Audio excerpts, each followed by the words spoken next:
creio que a gente vai ter muitos milagres para contar aqui.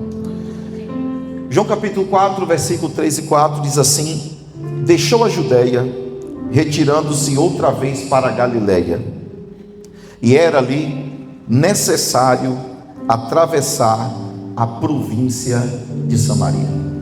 Ou em outras traduções, era necessário passar por Samaria. É importante para que essa palavra tenha sentido para você, nesse tema era necessário, a gente entender a questão cultural e histórica a respeito desse texto. A questão histórica é que os judeus não se davam bem com os samaritanos. E por que isso, pastor? Os judeus consideravam os samaritanos como impuros, porque houve uma época em Israel que eles viveram uma divisão. Foram chamados rei do sul e rei do norte. O rei do norte ficou debaixo do exílio de Senaqueribe, e aconteceu que aquele grupo de judeus, eles se misturaram com outros povos pagãos, e dessas relações aconteceu que nasceram os samaritanos. Então essa mistura de judeus com estrangeiros que vieram, esses povos samaritanos, fez com que o judeu que era nato olhasse para o samaritano como alguém que era impuro. Isso foi trazendo um ódio tão grande que os samaritanos criaram um lugar de adoração no Monte Gerizim, e ali adoraram a Jesus, ou a Deus, melhor dizendo, e os judeus construíram o seu lugar de adoração em Jerusalém. Então o ponto de adoração para o judeu era Jerusalém, o ponto de adoração para os samaritanos era o Monte Gerizim. E essa é uma questão histórica tão importante que tocou na cultura.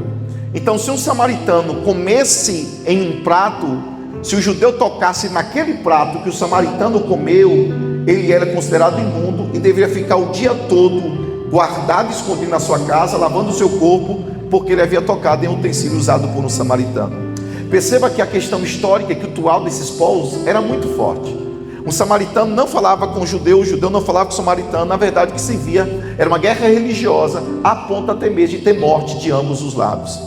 E ao perceber isso, a gente olha Jesus quebrando algumas barreiras que são muito importantes. E veja, pelo texto que nós lemos, e eu peço a mídia, por favor, o capítulo 4, versículo 3, é bem importante para a gente entender. Deixou a Judeia, retirando-se outra vez para a Galileia. Então o que era isso? A Judeia ficava embaixo, acima da Judeia Samaria, e acima de Samaria a Galileia. Então eram 3 estados praticamente. Para você ir para a Galileia, tinha que passar em Samaria, e para você ir para a Judéia, teria que passar por Samaria. É a mesma coisa de você sair de Conquista e ir para Tapetinga, passa por qual cidade? Itambé, não tem como. Então se eu for para Itapetinga, eu tenho que passar em Itambé. Se eu vier de Itapetinga para Conquista, passa em Itambé também. Então imagine, por favor, quem é de Itambé, não se sinta de forma nenhuma, de forma pejorativa. É só para que você possa entender que era comparado Itambé a uma Samaria. Então olha o que eles faziam, para que eles não colocassem os pés dentro de Samaria. Eles saíam da Judeia, atravessavam o Rio Jordão, davam a volta em Samaria e atravessavam o Rio Jordão 2 vezes, na ida e na volta, para que não colocasse os seus pés dentro de Samaria, porque só colocar o pé na terra de Samaria, eles também eram considerados imundos. E se alguém viesse da Galileia para a Judeia e tocasse os pés de Samaria, também era considerado imundo. Então quando a gente lê, era necessário passar por Samaria, Jesus que está quebrando muitas barreiras. Não é só uma questão geográfica, ele está quebrando uma barreira sexual, porque é um homem falando com uma mulher. Ele está quebrando a barreira geográfica, porque ele entra em Samaria. A terceira barreira que ele quebra é religiosa, porque os samaritanos eram considerados impuros para os judeus. A quarta barreira que ele quebra é a racial, porque é um judeu falando com a samaritana, e a própria samaritana disse: como sendo tu judeu, fala comigo que sou samaritana. E a quinta barreira que Jesus quebra é uma barreira moral, porque aquela mulher vai ao meio-dia tirar água, porque ela evitava estar com outras pessoas pelo tipo de vida que ela vivia. Jesus quebra 5 barreiras, e essas 5 barreiras são quebradas para que ele possa alcançar o coração de uma mulher, o coração de uma pessoa. Quando o texto diz era necessário, não é porque Jesus ele tinha algum tipo de agenda na Judéia voltando para a Galileia. Jesus estava indo ali para dar um destino a uma pessoa, para dar um sentido de vida a uma mulher que a Bíblia nem diz o nome desta mulher, Mas para você ver que o peso pejorativo histórico era tão verdadeiro, que ele diz uma mulher samaritana. Isso traz um peso no texto muito grande, porque Jesus, sendo judeu, vai falar com a mulher samaritana. E olhando para esse texto, aplicando para a nossa vida, Jesus, ele tem que mudar a rota da sua agenda para salvar uma mulher. E se você olhar para a sua vida, e eu olhando também para a minha vida, quantas vezes Deus teve que, de alguma forma, fazer algumas coisas que eram necessárias para nos abençoar. Foi necessário Jesus entrar na tua casa para salvar a tua família. Foi necessário ele entrar naquele hospital para trazer a cura e você ter um milagre para poder contar. Foi necessário ele entrar no seu casamento e trazer a restituição que precisava. Foi necessário entrar na tua vida para dar um destino, para te dar uma identidade, para mudar o seu curso de vida e fazer de você alguém diferente, especial para ele, que tem um nome escrito no livro da vida. Quantas vezes é necessário Deus entrar na nossa história, na nossa vida, para nos dar uma nova identidade? Mas perceba que Jesus é tão sábio, e aqui é a primeira lição que a gente aprende. Jesus é tão sábio que Jesus vai sozinho. Os discípulos não estão com ele. Jesus pede que os discípulos possam comprar pão, ou vá comprar pão, para que ele tivesse aquele encontro com aquela mulher. Não estava na agenda da mulher encontrar Jesus, mas estava na agenda de Jesus encontrar aquela mulher. Jesus, ele é tão especial, que quando o versículo 5 diz: chegou pois a uma cidade samaritana chamada Sicar. E o versículo 6 diz: ele estava ali na fonte de Jacó. E diz que Jesus estava cansado de uma viagem. Olha que interessante, uma fonte sentada em cima de outra fonte. Aquela mulher foi para um poço, mas encontrou uma fonte. Aquela mulher foi procurar uma água para lavar as roupas, para fazer a comida, para tomar banho, para beber. Mas ela encontrou uma água inesgotável, uma água inédita, uma água poderosa, uma água que saciaria todas as sedes da sua alma. Jesus encontra aquela mulher, porque só Jesus é que tem interesse na nossa vida. Só Jesus é quem tem interesse em mudar a nossa história. Os discípulos não iriam compreender, eles eram novos na fé, eram imaturos. Tanto é que eles, quando veem Jesus, eles se escandalizam ao ver Jesus falando com aquela mulher. Mas Jesus senta naquela fonte. A Bíblia diz que era a hora sexta, e não era comum mulheres irem buscar água naquele horário, por dois motivos. Primeiro motivo, porque era meio-dia. O sol naquele momento era escaldante, era cansativo ir à fonte e trazer aquela água com baldes que ela carregava com um tipo de varal nos seus ombros, era cansativo. Mas a segunda verdade, aquela mulher ia nesse horário, porque as outras mulheres iam mais cedo para pegar água. Aquela mulher, ela não era bem vista na sociedade. Era uma mulher que praticamente era uma mulher adúltera, talvez uma prostituta. Mas Jesus sabia a hora certa. Deus sempre sabe a hora certa de nos encontrar. Deus sempre vai ao nosso encontro. Ele não está preocupado com geografias, com barreiras ou com dificuldades. Deus faz de tudo para encontrar a nossa vida, e Ele vai justamente ao nosso encontro. Talvez tem pessoas aqui que já pensaram em tirar a vida, e justamente naquele dia, naquela hora, naquele lugar, Deus foi ao seu encontro. Ele soube onde te encontrar. Essa mulher samaritana, que nós não sabemos o nome, teve uma vida totalmente mudada. Mas eu acho, esse é um dos textos que mostra a maior inteligência de Jesus, é o capítulo 4 de João. Porque ele olha para aquela mulher e disse: dai-me de beber. Ele começa a conversa dizendo: eu estou com sede, que eu estou cansado de viagem, e dai-me de beber. Quando aquela mulher samaritana vê um judeu falando com ela: dai-me de beber, ela fala assim: como sendo tu judeu, pedes a mim, mulher samaritana? Jesus começa a conversa com aquela mulher, mostrando que ela tinha uma importância. E sabe o que eu vejo nessa mulher? Eu vejo o retrato da sociedade atual. Pessoas que não têm uma identidade, pessoas que procuram se encaixar na sociedade, pessoas que querem ser valorizadas, vistas, pessoas que querem ser amadas. Jesus começa, isso aqui é até uma técnica de evangelismo. Ele buscou uma necessidade dele para trazer a atenção daquela mulher. Ele diz: eu é que estou com sede. Ele abre uma conversa com aquela mulher. Ninguém queria conversar com aquela mulher, mas Jesus se interessa a partir de uma conversa. E eu fico tão impressionado, porque ele chega a dizer no capítulo 7 de João: eu sou a água da vida, e rios de vida fluirão dentro de você. Mas ela ainda não sabia disso. Ela só estava vendo um judeu. Mas quando o texto termina, ela conhece um profeta e um Messias, que foi ao encontro dela para mudar a sua vida. E eu pergunto: onde foi que Deus te encontrou? O que Jesus teve que fazer para te encontrar? Como é que ele falou ao seu coração? Como é que ele te contagiou? Como é que ele te captou? Como é que ele entrou lá, justamente em pontos tristes da sua alma, e te deu uma direção, e te deu um propósito? Então, o versículo 10 assim: replicou-lhe Jesus: se conheceras o dom de Deus e quem é o que te pede, dai-me de beber, tu lhe pedirias, e ele te daria água viva. Jesus mostra que existe uma segunda água, que era muito mais importante do que aquela água física. Porque diz: essa água que você bebe, você pode beber por um tempo, mas você vai tornar a ter sede. Mas a água que eu te der, você nunca mais terá sede. As pessoas no mundo estão procurando coisas para saciarem a sua alma. Os jovens, e quando falo jovens, com grandes exceções, mas na sua maioria, usam o sexo como uma forma de serem amados, recebidos, percebidos e alcançados. Algumas mulheres do mundo usam o corpo.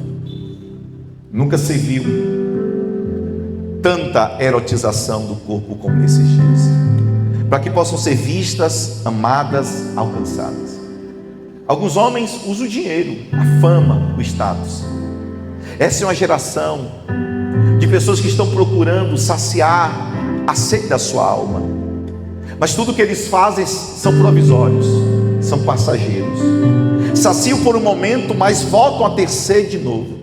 Mas eu quero apresentar alguém que ele tem uma água viva, que quando alguém encontra com ele, a sua vida é transformada e mudada. É uma alegria que não se encontra na orgia, no sexo, no dinheiro, nas drogas, na promiscuidade, na homossexualidade. É uma alegria que só Jesus Cristo pode dar. É uma água viva que brota dentro de qualquer pessoa, dando destino a essa pessoa, mudando o rumo de vida. Uma alegria, mesmo que tudo esteja desmoronando ao seu redor. Ele diz: eu tenho uma água que sacia toda a sede da sua alma. Essa água é inesgotável, glória a Deus. É uma água inesgotável, porque para aquela mulher, e alguém sabe o que é cisterna, né, gente? O pessoal sabe o que é cisterna. Tem que descer o balde até lá embaixo, e vai puxando através de uma alavanca para poder buscar aquele balde, aquele cântaro de água. Mas Jesus não precisou ir lá embaixo. Na verdade, a fonte veio lá de cima, e a fonte estava diante dela. Ela não precisava mais usar o cântaro, porque o texto diz que ela deixa o cântaro. No dia que ela encontra essa água viva, ela diz: eu quero dessa água. Eu quero, irmãos, é interessante. Quem bebe dessa água não é egoísta. Quem bebe dessa água quer compartilhar dessa água com outras pessoas. Ela diz: eu encontrei a fonte, eu encontrei Jesus, eu encontrei aquele que pode matar a sede que a minha alma tem. Existe alguém que pode sim matar a sede da sua alma. Como diz Blaise Pascoal, o homem tem um vazio na sua alma, e esse vazio é do tamanho de Deus. Só Jesus pode mudar. Só Jesus pode mudar a nossa história. Não existe um outro caminho, não existe uma outra solução que não seja Jesus mudando a nossa história. Jesus não foi só buscar uma mulher, ele foi buscar uma discípula. O texto não é grande, são 30 versículos. Aquela mulher chega no poço, revoltada, indignada, sem identidade, sem destino, sem futuro, sem vida. Mas ela sai dali como uma missionária. O avivamento que Samaria viveu foi por causa desta mulher. Porque Deus sempre vai buscar pessoas improváveis para dar a ela destinos extraordinários. A sua história pode ter um começo que foi triste, que você tem até vergonha de falar como era a sua vida, de quem você era. Mas você se tornou um missionário. uma missionária de Deus, um profeta de Deus, uma profetisa de Deus, alguém que Deus já está usando e vai te usar cada vez mais, porque há um rio de água viva que já brota dentro de você para a glória de Deus. Ele diz: eu tenho uma água para lhe dar, meu Deus do céu. E eu acho interessante que ela chega a olhar para Jesus e disse: tu és maior que o meu pai Jacó, que é o dono dessa fonte. Tu és maior do que ele. E ai Deus, versículo 15, disse-lhe a mulher: Senhor, dá-me desta água para que eu não mais tenha sede, nem precise vir aqui buscar. E aqui eu vou num algo que é muito interessante. Aquela moça tinha sede. Ela tinha sede. Ela tinha desejo de beber dessa água. Não adianta você vir só para culto e não tiver sede pela presença. Não adianta você só carregar uma Bíblia e não ter sede pela presença. Não adianta você dizer: eu congrego lá na igreja tal, mas não adianta se você não tem sede pela presença. Não é para nós sermos aqueles que consomem cultos. Tem pessoas que sentam nas cadeiras e estão consumindo o culto. Eles ficam dando notas: gostei da palavra, gostei daquele louvor, gostei daquela tipo de iluminação.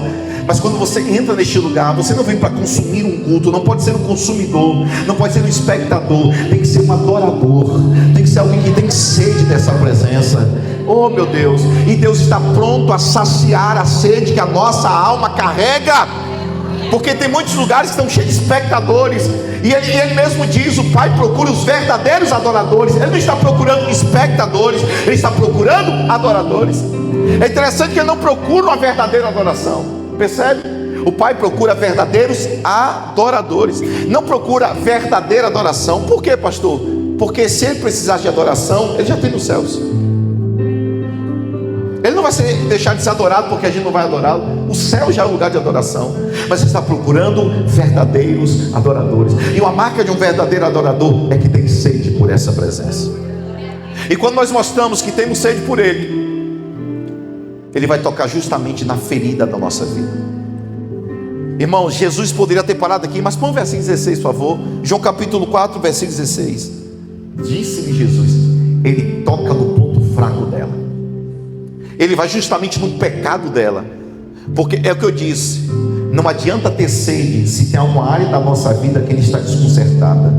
Então ele chega nesse sede e disse: vai, chama teu marido e vem aqui. Vai no ponto do pecado. Você tem sede, minha filha, eu já vi que você tem sede, mas tem algo aí dentro que precisa ser consertado. Porque eu não vim para remendar a sua vida, eu vim para te dar um destino verdadeiro. Eu vim para mudar a sua história. Ele não vem para remendar, ele vem para mudar a história. E quando ele toca nesse ponto, a mulher disse: eu não tenho marido. Jesus disse: disseste bem, porque tu tivesse 5 maridos, o que agora tu tens não é o teu marido. E aí o T.D. Jakes, que é um grande pregador, diz: olha como Jesus é inteligente. Ela teve 5 maridos, ela agora tem um 6º. Essa mulher teve 6 homens na história. Mostra que é uma mulher que sempre procurou no relacionamento preencher o vazio da sua alma. Nunca deu certo em relacionamentos, até que apareceu o 7º homem da sua história. E 7 fala de um homem que é perfeito, que é completo. 6 homens passaram pela sua vida e nada mudou, mas o 7º homem está dizendo: agora eu vim para mudar a sua vida e mudar a sua história. O problema da mulher samaritana era o sexo, e talvez nem fosse tanto o sexo, mas de ser amada, querida, desejada, de ter visibilidade, mas nunca deu certo. Outros estão procurando no dinheiro, na fama, no sucesso. Outros procuram nas drogas. Mas se você tem sede, Jesus primeiro vai lhe tratar por dentro, para que essa água continue fluindo. Porque enquanto tiver sujeira dentro de você, essa água não vai poder fluir. Essa água é limpa, essa água é eterna, essa água é para saciar a sede da alma. Então ele toca. Agora, quando Jesus toca nesta mulher, ela diz: eu vejo que tu és profeta.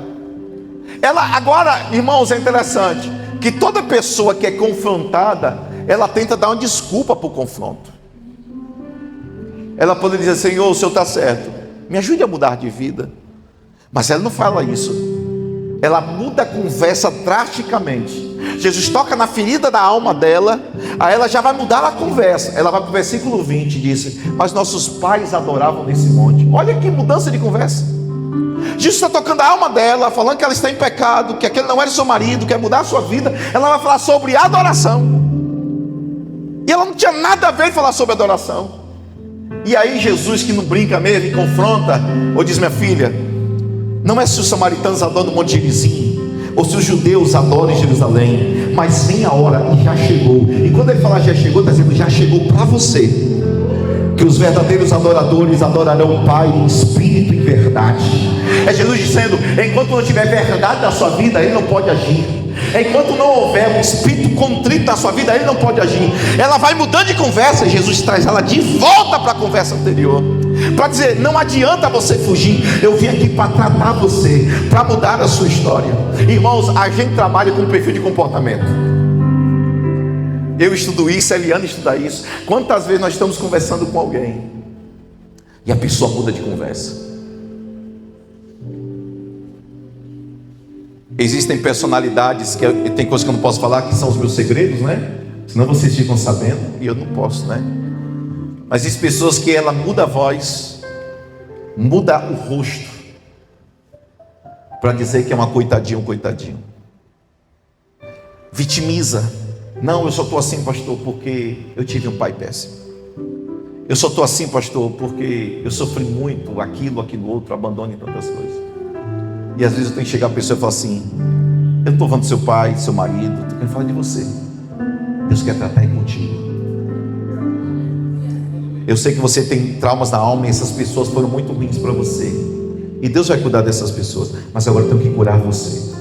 Onde é que a gente pode ir para arrancar isso de vez e te dar um destino? É o que a mulher samaritana está dizendo. Ela está saindo da conversa, mas Jesus traz ela de volta para essa conversa. Então, quando chega no versículo de número 25, ela diz: respondeu a mulher, que há de vir o Messias chamado Cristo, e quando ele vier, nos anunciará todas as coisas. Ela mudou a conversa de novo. Alguém está comigo aqui nessa conversa no Jesus? Alguém está afim da conversa acontecendo?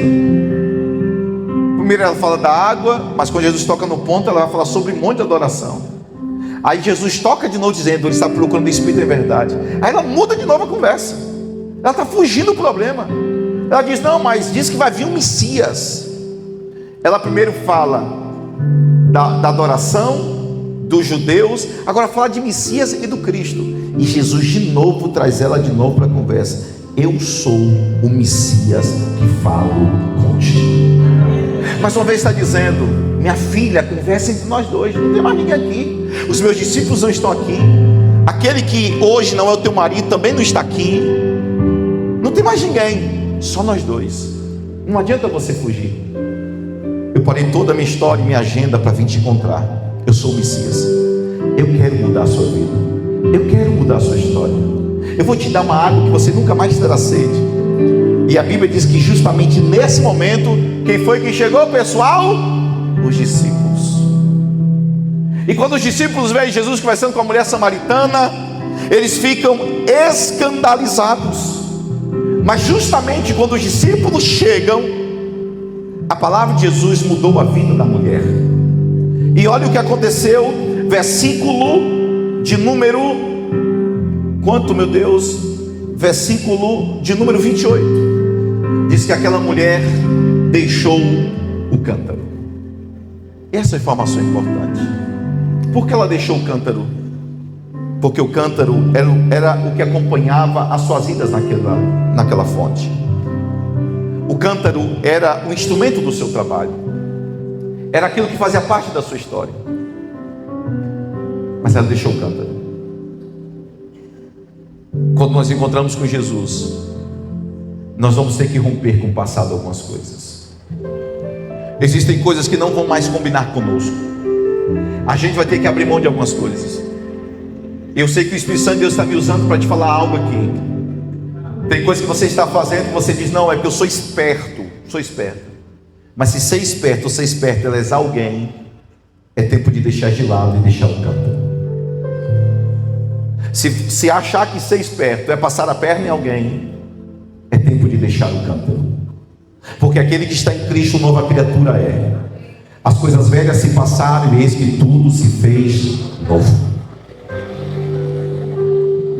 É deixar o cântaro do adultério, é deixar o cântaro da prostituição, é deixar o cântaro da mentira, é deixar o cântaro da falsidade, é deixar o cântaro da hipocrisia, é deixar o cântaro da promiscuidade, é deixar o cântaro da pornografia, é deixar o cântaro dos maus negócios. Está tanto tempo na igreja, está na hora de deixar o cântaro. Já conhece Jesus, já conhece a palavra, já sabe o que é comunhão, já sabe sobre os céus, já recebeu a água do Espírito. Então é hora de deixar o cântaro. É deixar o cântaro da ofensa, aleluia. É deixar o cântaro da maledicência, das mágoas do coração. Tem uma hora na vida que a gente tem que parar e falar: eu vou chegar aos 40 anos ficando desse jeito, eu vou continuar minha vida aos 50 anos chegando desse jeito. É parar de ficar olhando o erro dos outros. Tem gente que só vem para a igreja para ver o erro dos outros. Irmão, se você vier para a igreja para ver erro, você vai encontrar erro. Vai encontrar erro em pastor, quem canta aqui na frente, quem toca, na recepção, diaconato. Irmãos, a igreja é um lugar que só tem gente errada. É verdade, pastor? É, irmão, porque nós somos imperfeitos. Mateus 11:28 diz: vinde a mim, os que estão cansados e sobrecarregados, eu vos aliviarei. Ele não diz: vinde os perfeitos, vinde aqueles que são totalmente santos. Então, irmão, nem precisaria estar mais em igreja, já ia todo mundo ser arrebatado para os céus. Mas como é que a gente vive? É olhando para essa palavra, dizendo: todo dia eu vou me espelhar nessa palavra, refletir nessa palavra, viver a vida que essa palavra quer para mim. Eu vou deixar o cântaro para ser uma nova pessoa em Jesus Cristo.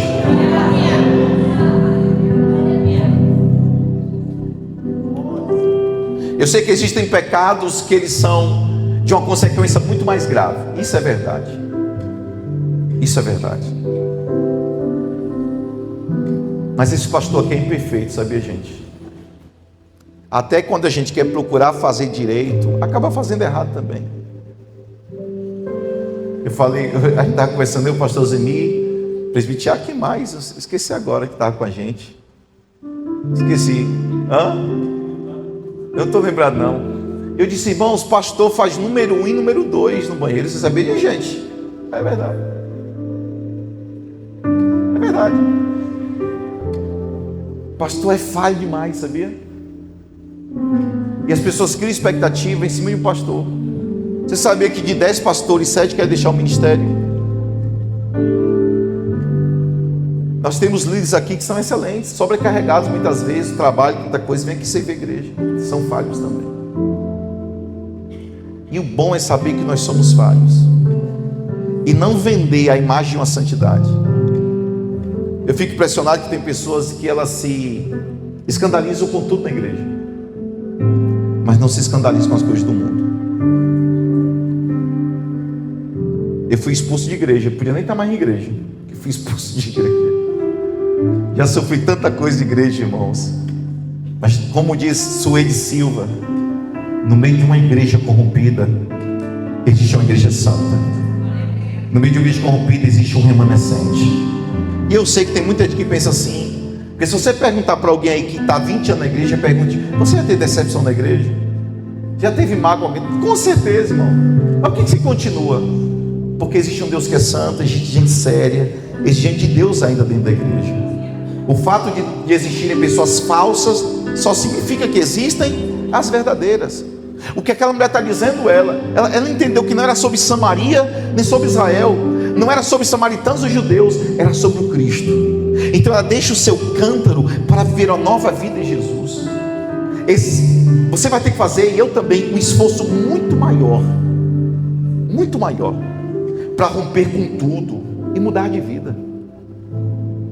Não dá para viver uma vida em Jesus, uma velha vida. Ele quer te dar uma nova roupagem, a mim e a você.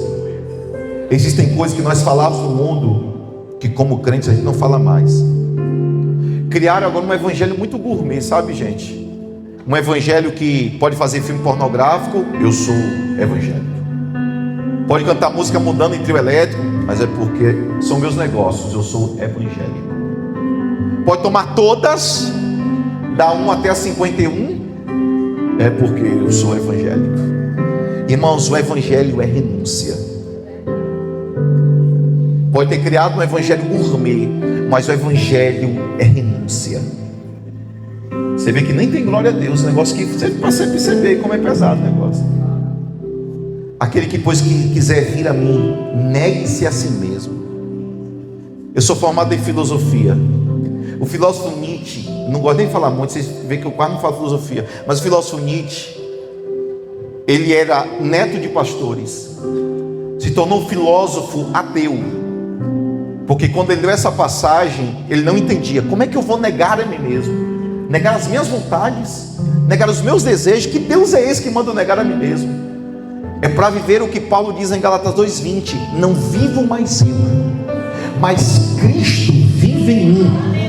E para Cristo viver em nós, irmão, existe muita negação. A negação de si mesmo é pesada.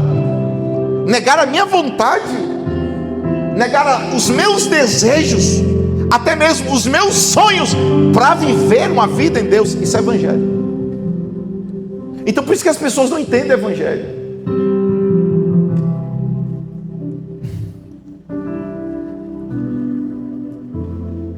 Talvez nós estamos criando o evangelho antropocêntrico, quando o evangelho deve ser cristocêntrico. O evangelho não é sobre nós, mas é sobre Cristo. Não é Cristo que vai se adaptar à nossa vida, ao nosso modo de viver, mas nós nos adaptaremos ao modo de viver que está nesta palavra. E Efésios 4:29 diz que não pode sair da nossa boca a palavra torpe. Se você é alguém que xinga, tem que lavar a boca, porque da tua boca tem que sair palavras que edificam. Amém? Pastor, mas eu tenho um desejo. Quem é que não tem, irmão? Só se você for de Marte. Todo mundo tem desejo aqui. Tem uns pecadinhos que aparecem, porque o diabo sabe os nossos pontos fracos. Eu tenho ponto fraco, sabe, gente? Como eu penso que vocês também têm. Mas é o que Paulo diz: é alimentando o espírito e deixando a carne com fome. Alimentando o espírito, porque no espírito há virtude, mas na carne há corrupção.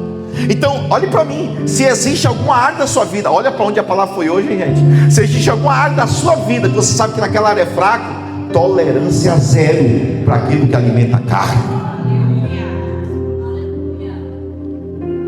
Tolerância zero. Você não é mais forte que o pecado, me desculpe, eu também não sou. Você não é mais forte que o pecado. Não, eu vou orar que eu vou enfrentar o diabo. A Bíblia nunca mandou você enfrentar o diabo. A Bíblia diz: sujeitai-vos, pois, a Deus, resistir ao diabo e ele fugirá de vós. O diabo é mais forte que a gente. É, pastor? É bíblico. O diabo é mais forte que a gente. O diabo não é mais forte que o Deus que a gente serve, mas ele é mais forte que a gente, porque o pecado está todo o tempo batendo diante de nós, nossos olhos. Mas sabe o que a mulher samaritana fez? Ela deixou o cântaro. Essa é uma semana que você vai ter que abrir mão de algumas coisas. Essa é uma semana que talvez você vai ter alguns prejuízos, mas é melhor ter prejuízo na terra e se considerar um crente fiel diante dos olhos de Deus nos céus. Talvez essa semana você vai ter que tomar algumas decisões. Eita, glória a Deus, papai. Porque tem coisa que a gente fala que o povo acha que é indireta, né? E daqui a pouco a Espírito Santo está falando contigo. Tem coisa. Se o namoro está impuro,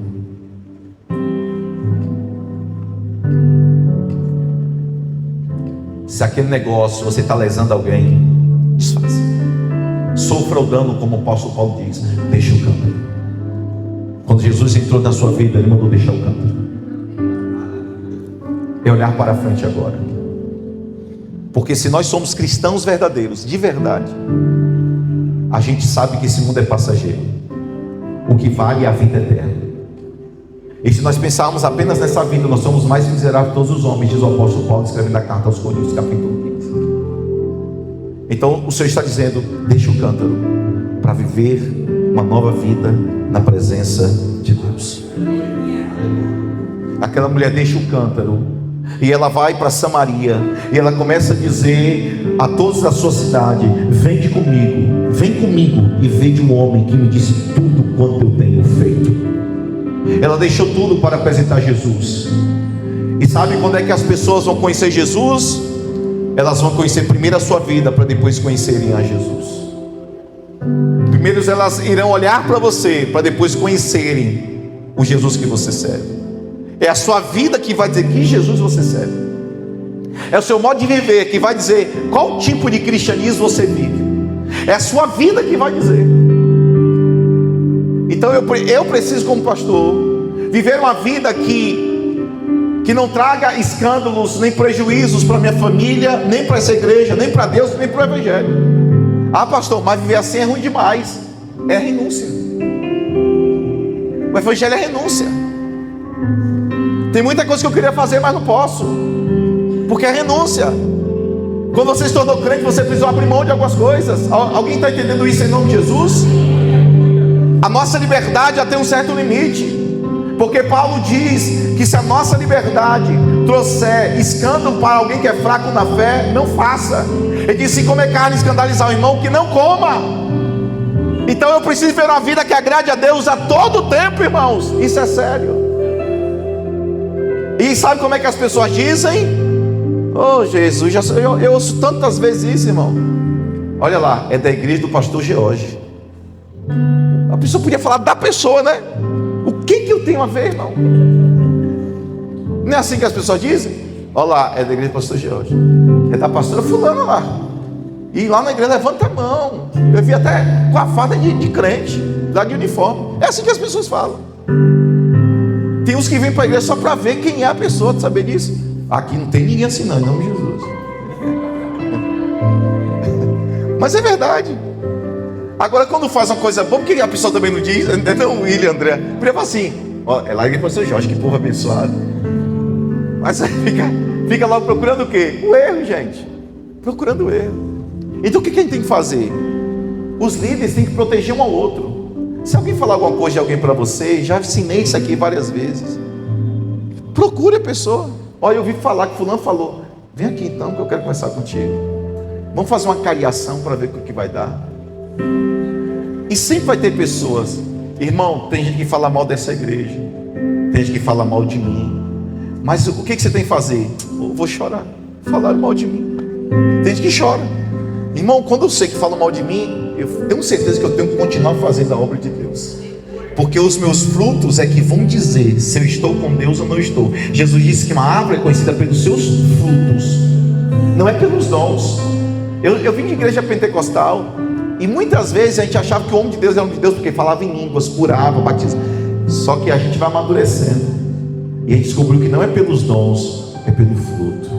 Porque dom é passageiro, mas fruto é permanente. Jesus disse: para que o vosso fruto permaneça. E Paulo escrevendo em Coríntios 13: porque os dons cessarão. Os dons vão cessar, mas os frutos irão permanecer.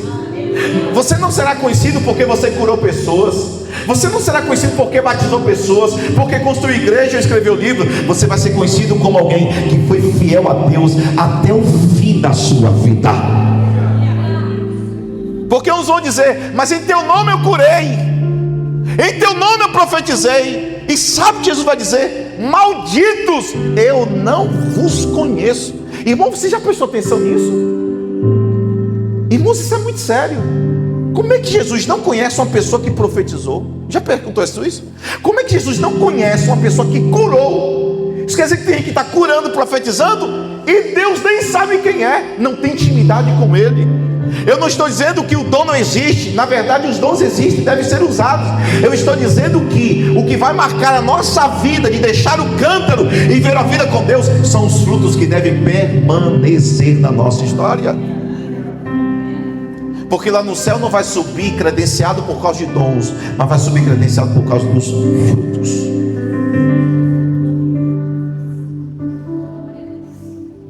Gente, nem eu estava esperando essa palavra hoje, sério mesmo. Mas como diz aqui, põe aqui para mim por favor, não era necessário. É sério, não tinha nada pronto para isso aqui não. Mas a mulher samaritana teve a vida mudada, por porque Jesus apareceu na vida dela. Aí eu fico perguntando: que tipo de Jesus nós estamos servindo? Um Jesus que é coach,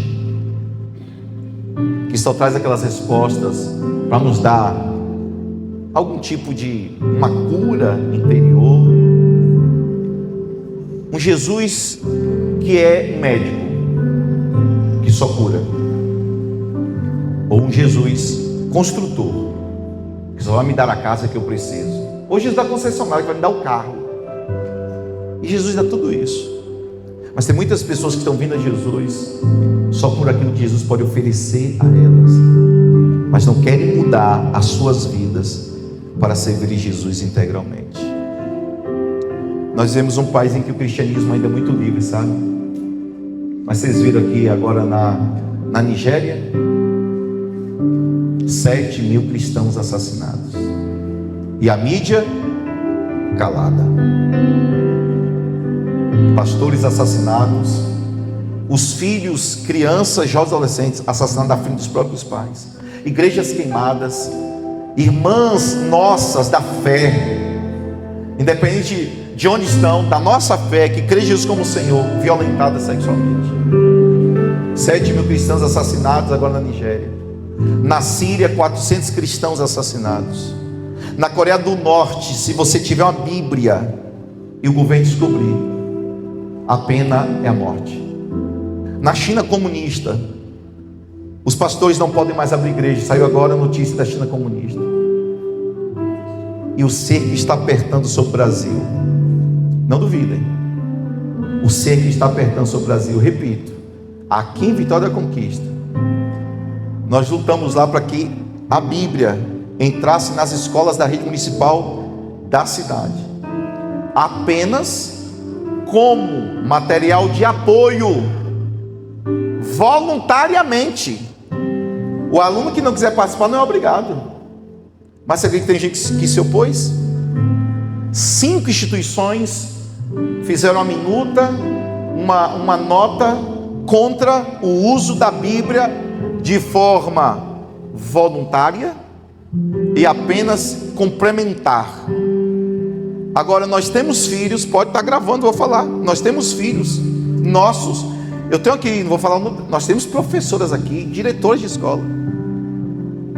Tem adolescente aqui da igreja, jovem, estudante, que foram obrigados a fazerem trabalhos da cultura, de religião de matriz africana, e diz que se não fizesse perderia o ponto. Aí eles gritam e fazem alarde que o país é laico. Se o país é laico, então eu estou gravando, os nossos filhos também não são obrigados a fazer trabalhos de religiões de matriz africana, se o país é laico. Então, se o país é laico, a Bíblia pode ser usada em qualquer lugar, porque ela não é um livro religioso, a Bíblia é um livro espiritual. Então, irmãos, deixa o cântaro, sai daqui hoje, e eu também. O que eu posso melhorar na minha vida cristã? Sem protelar mais nada, sem protelar, o que eu posso melhorar na minha vida cristã? Qual é o crente que esse mundo está precisando? Qual é o servo de Deus na escola, na faculdade? Ou nós vamos ser mais um por aí? Vamos passar uma vida só para passar? Não, irmão. Deus quer mudar na nossa vida como mudou na mulher samaritana. Era necessário passar por Samaria. E quando ele passa por Samaria, muda a vida daquela mulher, traz um avivamento em Samaria. E os samaritanos também receberam o poder do Espírito Santo, por causa de uma mulher samaritana. Se Deus usou uma mulher samaritana, Ele pode usar a minha vida, pode usar a sua vida também, por onde você passar. Ele pode mudar a história. Então esse pastor George, de 43 anos, da rua Lua Nova de Eunápolis, foi chamado aos 12 anos para pregar o Evangelho, e foi necessário ele ir lá na rua Lua Nova me resgatar e mudar a minha vida. E se um dia você procurar aí na internet a rua Lua Nova Eunápolis, a dica que eu te dou até hoje é: não ponha o pé lá. Se você quiser fazer a pesquisa, põe lá Rua Lua Nova Eunápolis. É perigosa, é capaz até dar alguma vertigem lá na hora, irmão. É sério. Mas naquele lugar Deus me chamou, e eu estou aqui hoje pregando para vocês e presidido pastores nessa cidade. Eu sou na figura da mulher samaritana que estava perdida, mas Jesus me encontrou e Ele mudou a minha vida. E eu não quero viver uma vida abaixo daquilo que Deus quer para mim. Ele tem uma vida extraordinária para mim, como tem para vocês. Se Ele tem uma vida extraordinária, eu quero viver a vida extraordinária que Deus tem para a minha vida.